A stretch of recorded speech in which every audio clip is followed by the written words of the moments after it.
Inday, no? Ganahan kay kuana kay murag ako natiguang. Bisag ilan naman po katuig sa Simple since 1997. So karong buntaga, ang una namong tahas is mo introduce sa ato ang muhatag sa inspirational message. Ya, sagol na in-English akong backgrounder ha.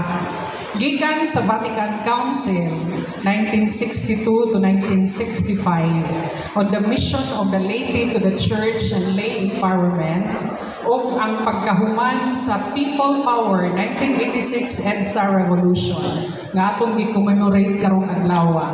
Wa gyud ni namo tuyuan kay pag meeting namo kung kanus ata mag General Assembly mao gyud ni nasud sa mong una kay nagmaestra man ko.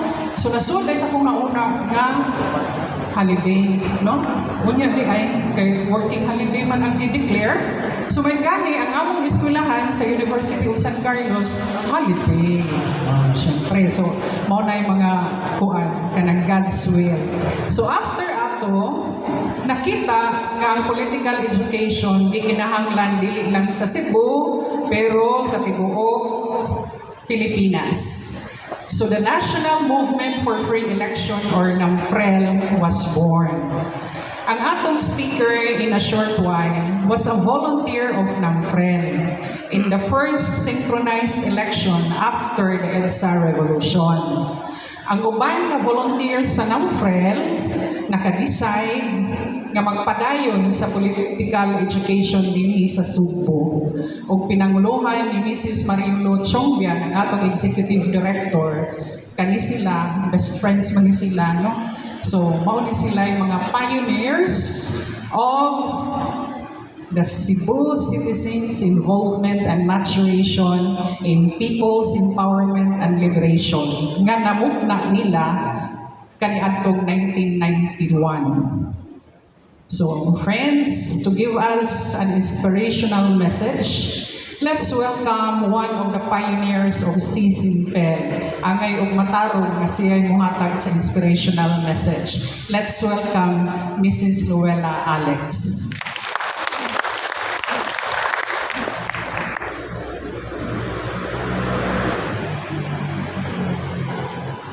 May buntag atong tanan. Kumanatag Lisa, kumanatag na minaw ni Becky sa iyang kasama to. Putoy, kuan inspirational ang ihatag ni Becky karong buntaga.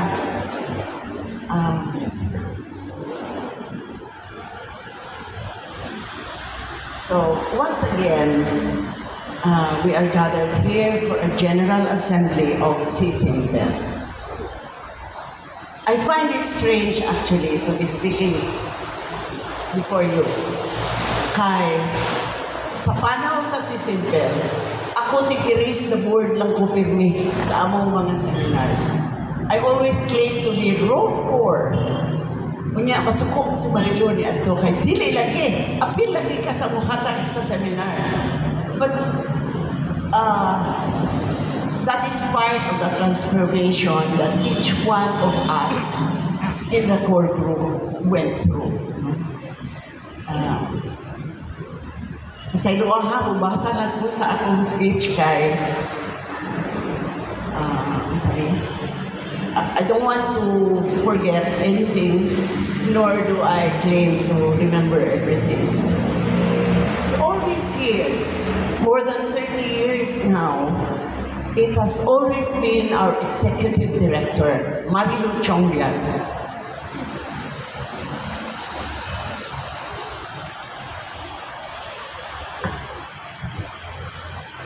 who would stand here and talk to us.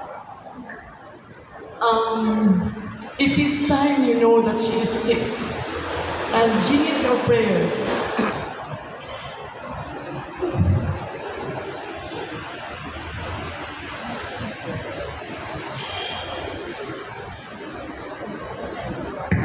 Marilu was the one who guided CSIMPEL to be the only empowered, lay-empowered electoral group in the whole Philippines.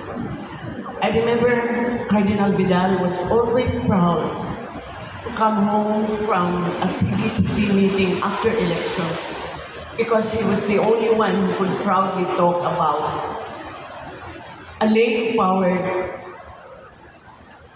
religious organization who worked during elections. While Lain, no other diocese or archdiocese could claim that. So he died knowing that his archdiocese is the only one with a group like Sisimpel. We share with Marilu this vision of Sisimpel, not just to function as a non-partisan electoral organization, but to embody the best of volunteer participation in the country's electoral process. I remember after the first local and national synchronized elections, which we participated in more than 30 years ago. After that, we gathered all the volunteers in a general assembly like this. And after a process of discernment, we came up with a consensus that we wanted to continue the work that we started. So Sisimpel was not organized by just a small group of people. It came to be after a general assembly bigger than this. And each one of you agreed that we should continue. And that is why Sisimpel was born. And that has never wavered.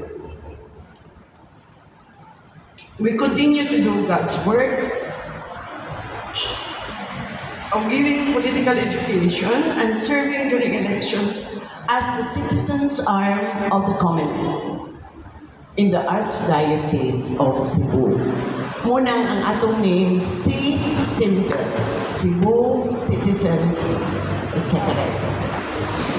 Kay wa man ta nag-ambisyon nga mo-include sa ubang provinces.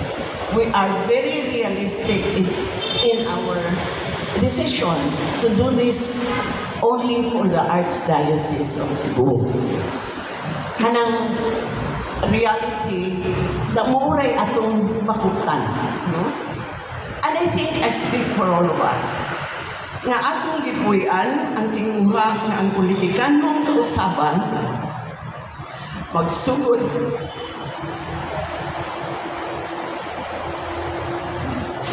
sa tagsa-tagsa kanato. Political transformation is a process that starts with each one of us. Ang kausaban magsugod sa atong kaugalingon. And as evidenced by your presence here this morning, I am sure you are here because of your conviction, your belief that this is still possible. And I'm sure Marilu would have been so happy to see all of you here this morning. Pasayloa sa nakaila sa ako sa District 5 na akong gibatnan sukat sa sukat. Muhilak yun si Ma'am Loy o pasultihon about Sisimpel. So, thank you for being here this morning and God bless us all.